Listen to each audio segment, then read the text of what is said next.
Imagine waking up on a Sunday morning, pouring your coffee, grabbing your phone, and within 30 seconds, before you've even taken your first sip, you are looking at something that you genuinely cannot unsee. Something so shocking, so chaotic, so wildly unexpected that your brain does that thing where it just freezes for a second and goes, wait, is this actually real? Is this actually happening right now?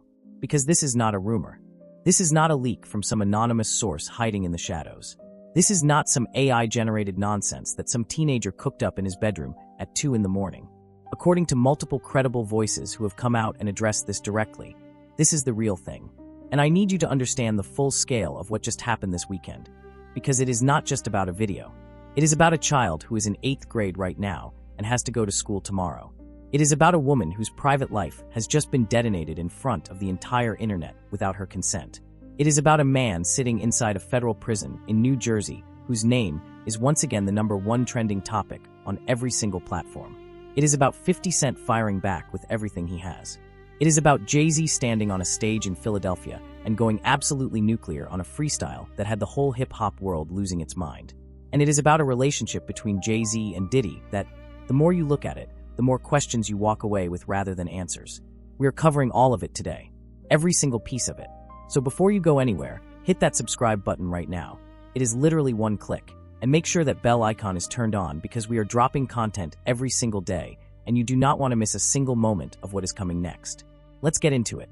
Let's start from the very beginning, so we are all on the same page here. Because context is everything when a story this big breaks. Sean Combs, known to the world as Diddy, known to the courts as a convicted federal criminal, is currently sitting inside FCI Fort Dix in New Jersey. He was convicted in July 2025 on 2 federal counts under the Mann Act, specifically transportation for purposes of prostitution. A federal judge sentenced him to 50 months in prison that October, along with a $500,000 fine. His legal team has filed an appeal, with oral arguments that already happened back in April 2026. His projected release date at the time this story broke was sitting around May 2028, though as we will get into very shortly, that timeline has apparently been adjusted. But here is the thing, even behind bars, even convicted, even with the appeal still pending, the Diddy story refuses to die. And this weekend it erupted all over again in the most jaw-dropping way possible.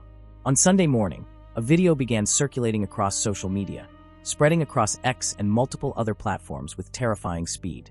We are talking about a roughly 40 to 54-second clip, reportedly pulled from a much longer, approximately 40-minute video, that allegedly features Sean Combs, model and entrepreneur Daphne Joy, and adult film performer Sly Diggler inside a dimly lit, red-lit room. Now I want to be very clear here because accuracy matters. Neither Daphne Joy nor any representative for Diddy has publicly confirmed or denied the identities of anyone in the footage. The origin of this clip, who recorded it, who leaked it, when it was recorded, and how it ended up circulating on social media in 2026, is completely unknown at this time. But here is where it gets important. This is not just some random out-of-nowhere leak.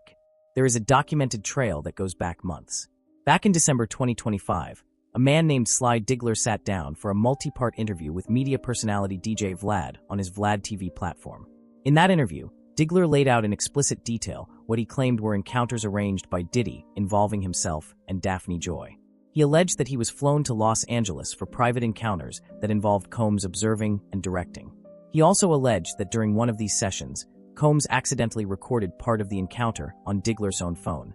He stated at the time that a longer original video existed.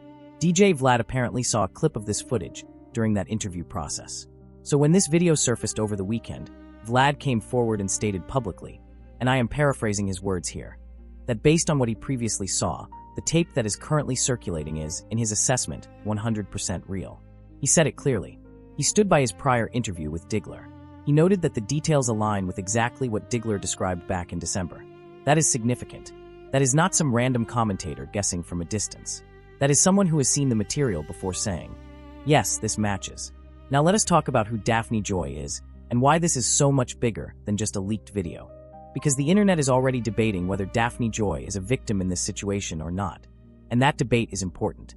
Daphne Joy, whose legal name is Daphne Narvaez, is a Filipino-American model, actress, and entrepreneur. She is, crucially, the mother of 50 Cent's son, a 13-year-old boy named Sire Jackson. 50 Cent and Daphne dated from 2011 to 2012, and they have been co-parenting, turbulently, publicly, messily, ever since. But here is the layer that makes this so much more complicated than just a celebrity scandal. Daphne Joy's name had already been pulled into the Diddy legal universe well before this weekend. Back in 2024, music producer Rodney, Lil Rod, Jones filed a civil lawsuit against Diddy that named Daphne Joy directly, alleging that she was among a group of women that Combs kept on a regular monthly payroll in exchange for sexual activities, what the lawsuit framed as sex work. She denied those allegations completely. Then, during Diddy's actual federal trial in 2025, a witness took the stand under the pseudonym Jane Doe. Speculation immediately mounted across social media and in entertainment circles that this Jane Doe was Daphne Joy, a claim she has never publicly confirmed and which has not been definitively established. But that context matters enormously here because it means this is not the first time her name has been in the conversation around Diddy's alleged behavior. The tape surfacing this weekend is just the latest, and by far the most explosive, chapter in a story that has been building for over 2 years. Now let's talk about 50 Cent's reaction, because the man did not hold back for even 1 second. As soon as the tape began spreading, 50 Cent, who has been one of the loudest and most consistent public critics of Diddy since this entire saga began, and who even produced the Netflix documentary about Diddy's crimes, took to his Instagram. And he did not come with sympathy. He wrote, and I am quoting directly here, "She's not a victim. Sire is, can you imagine going to 8th grade to find out this is your mom? The court system in LA thinks it's fine." That is a direct reference to the custody battle that 50 Cent has been fighting over his son with Daphne Joy. And he used this moment, in real time, while a tape of his son's mother was circulating across the entire internet, to renew his push for sole custody of Sire. Now I want to sit with this for a moment, because this is one of those situations where multiple things can be true at the same time, and it is worth thinking through carefully. The big argument on social media right now is whether Daphne Joy is a victim or not. On one side, you have people pointing to the Lil Rod lawsuit, the Jane Doe testimony speculation, and the Vlad Digler interview as evidence that she was a willing participant in a lifestyle she chose. On the other side, you have people pointing out that regardless of what she did or did not choose privately, the public distribution of intimate footage of her, without her consent, is a violation. She did not consent to this tape being leaked to the entire internet. She did not consent to it going viral. She did not consent to her son having to navigate this. And that matters. Those two things can exist simultaneously. Someone can have made choices you disagree with and still be a victim of a privacy violation that they never signed off on. But then there is Sire. And this is where it gets genuinely heartbreaking if you really think about it from the perspective of a child. He is in 8th grade. He is 13 years old. He is at an age where social dynamics at school are already brutal, where reputation is everything, where one wrong thing can define you for years.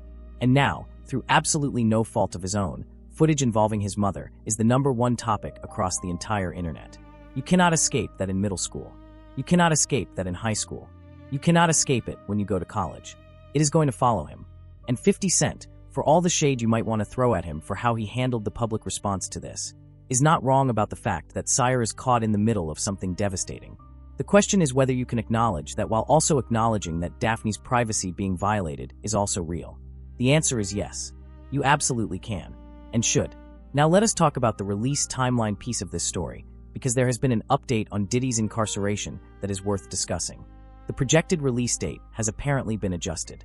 Reports coming out around the time of this story indicate that his new scheduled release is February 23, 2028, moved up from the May 2028 date that was previously reported. Now, federal sentence reductions happen for a variety of reasons: good conduct credits, program participation, various calculations, and this would not be unusual in the federal system. But here is the practical implication that matters for the ongoing civil litigation circus that is going to surround this man for years. The earlier he gets out, the sooner he has to show up and face the wave of civil lawsuits that are lined up against him. We are talking about cases connected to Cassie Ventura's associates, her hairstylist, other accusers who have filed or are preparing to file. The criminal conviction has not erased any of the civil exposure. It may have actually made it easier for civil plaintiffs to proceed. Every day this man spends in prison is another day he can claim as a logistical obstacle to attending civil proceedings. The sooner he walks out, the sooner he runs out of that excuse. And that is a development worth watching closely. Now let us pivot to the other major story that exploded this weekend. Because the Diddy tape was not the only thing setting the internet on fire on Saturday and Sunday. Jay-Z headlined the 2026 Roots Picnic in Philadelphia on Saturday, May 30th, at the Belmont Plateau in Fairmount Park. And from the moment he grabbed the mic, it was clear that this was not just going to be a greatest hits set. The man showed up with a brand new full afro, a look that immediately went viral on its own, and he opened his performance with Javi Baby, before launching into a completely a cappella freestyle that sent shockwaves across the entire hip-hop world within minutes of it being uploaded to X. Who did Jay-Z come for in this freestyle? Basically everyone who has been saying his name in a negative context for the past year or two. According to multiple outlets that have analyzed the bars in detail, Jay-Z took aim at Drake, without saying his name, in true HOV fashion, with lines about chart positions and the hierarchy of hip-hop. He went at Nicki Minaj, who had been on a lengthy social media campaign against Jay-Z involving claims about her title stake. He addressed Kanye West, with a reference to canceled meetings and his former friendship. He seemingly went at Jaguar Wright, who has spent years making allegations against him. He addressed Tory Lanez, father Sunstar Peterson. And perhaps most notably for the entertainment value alone, he took shots at Dame Dash, his former Rockefeller business partner, with bars that referenced Dash's teeth, his financial situation, and his constant media presence on YouTube channels and podcasts. Specifically, Jay reportedly rapped something along the lines of "that chatty patty is down on his luck again," which, if you have followed the years of podcasts and interviews that Dame Dash has done dragging Jay-Z's name, lands like a surgical strike. Dame Dash's response: he posted a picture online comparing Jay-Z to a Disney character with a big afro-looking goofy. That was it. That was the response.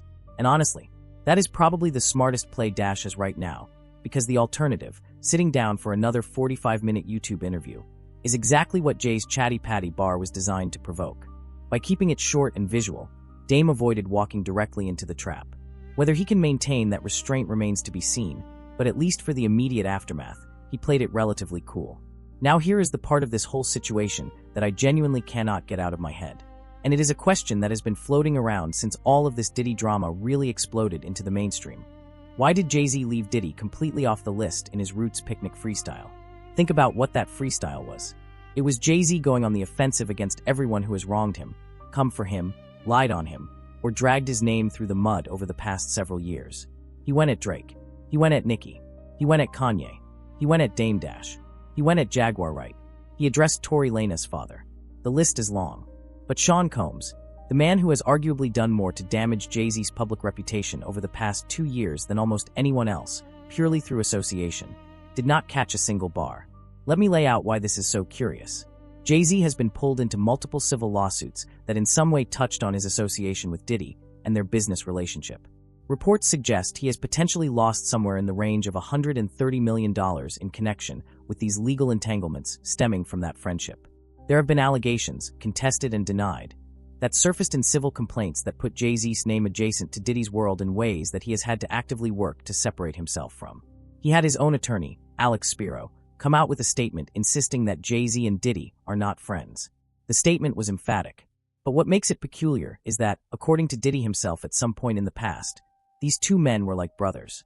And now Jay-Z is going on the offensive, and he is swinging at everybody, except the one person who has arguably done the most collateral damage to his legacy over the past couple of years. There are a few ways you can read that silence. The first reading is strategic. Diddy is a convicted felon sitting in federal prison who is currently appealing his sentence. Engaging him publicly, even with diss bars at a concert, creates noise that Jay-Z does not need. It draws media attention back to the association. It gives Diddy a platform to respond from prison through lawyers or intermediaries. It keeps that story alive in the news cycle. And from a purely strategic standpoint, ignoring someone is sometimes the most damaging thing you can do. The second reading, the one that is more intriguing and frankly harder to dismiss, is that Jay-Z is not saying Diddy's name because he is genuinely careful about not poking something that could poke back very hard. Because both of these men, given their history, given their shared world, given the nature of what has come out about Diddy's behavior and the circles he ran in, almost certainly have things on each other. Not necessarily in the same category. Let me be clear, I am not saying Jay-Z is accused of the things Diddy was convicted of, but in the broader sense, two powerful men who operated at the very top of the music industry for decades and were once extremely close likely have knowledge of each other that neither wants fully public. Silence, in that context, can be a kind of mutual deterrence.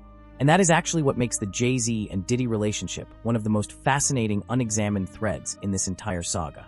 We know they were close. We know there was a period where they described each other in terms of genuine brotherhood. We know that shifted, dramatically, and that Jay-Z's camp went out of their way to formally distance themselves once the lawsuits started building up. We know there is reportedly significant financial damage on Jay-Z's end from lawsuits, where that association was a central element. We know that Jay-Z did not come for Diddy in his biggest public freestyle moment in recent memory when he came for practically everyone else. And we know that despite all of that, neither man has actually gone nuclear on the other. That equilibrium, that specific, careful silence on both sides, is either a coincidence or it is something more calculated. And personally, I lean toward calculated. Now let us zoom back out and take stock of where we actually are in the Diddy saga as of June 2026, because we have come an incredibly long way from where this started. The Cassie Ventura lawsuit dropped in November 2023. That was the opening shot, the moment that shifted the public narrative around Diddy from general rumors and industry whispers to documented, legally filed allegations. Then came the hotel surveillance footage. Then came the federal raid on his homes. Then came the arrest. Then came the federal trial, a trial that resulted in conviction on the Mann Act counts, acquittal on the more serious sex trafficking and racketeering charges, and a 50-month prison sentence. Then came the Netflix documentary. Then came the civil lawsuits stacking up from multiple plaintiffs. And now, we are here, with a tape circulating of the convicted man that was allegedly filmed during the very kind of conduct that characterized his criminal case. We have gone from a civil lawsuit to a tape leak in 2.5 years. And somehow every chapter has been more chaotic than the last. What happens next? There is a lot on the horizon that is worth watching closely. The civil lawsuits are not going away. There are multiple cases tied to individuals connected to Cassie Ventura's circle, including her friends and her hairstylist, that are proceeding through the courts. Each one of those cases is another opportunity for additional details about Diddy's alleged conduct to enter the public record. Details that his legal team will fight to suppress, but that civil discovery often makes very difficult to keep sealed. His appeal of the criminal conviction is working its way through the system. Oral arguments were in April, and a ruling could come at various points in the coming months. And the earlier release date, if it holds, means that by February 2028, he walks out of FCI Fort Dix and immediately into a landscape of ongoing civil trials, public disgrace, and an internet that has not forgotten a single moment of the past 3 years. And as for 50 Cent, the man who has arguably done more than anyone outside the legal system to drive public attention toward Diddy's alleged conduct, who produced the Netflix documentary, who has been relentlessly vocal since before the arrest, he is now in an interesting position, because his ex is in the tape. His son is in 8th grade dealing with the fallout. He is pushing for sole custody through the courts, and his response to this whole thing has been to post publicly on Instagram rather than handle it quietly, which tells you exactly who 50 Cent is. He does not do quiet. He does not do private. Everything is content. Everything is public. And whether you think that is the right approach or the wrong one when your 13-year-old son is caught in the crossfire, it is absolutely consistent with the character of a man who has been operating this way for his entire career. What I want you to take away from this video is not just the surface-level drama. Though the surface-level drama is absolutely wild and deserves every second of attention it is getting, what I want you to think about is the layers underneath. The child in 8th grade who did not ask for any of this. The woman whose intimate footage is now public property without her having a single say in it. The convicted man in a federal prison cell whose legacy is being dismantled one tape and one lawsuit at a time from behind bars.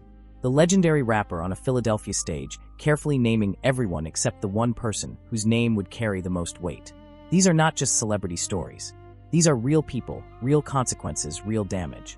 The entertainment industry, the same industry that put these people at the very top of the world, is now the arena in which their most private, most painful moments are being consumed as content by millions of people who will scroll past it in 30 seconds and move on to the next thing. That is the world we are living in right now.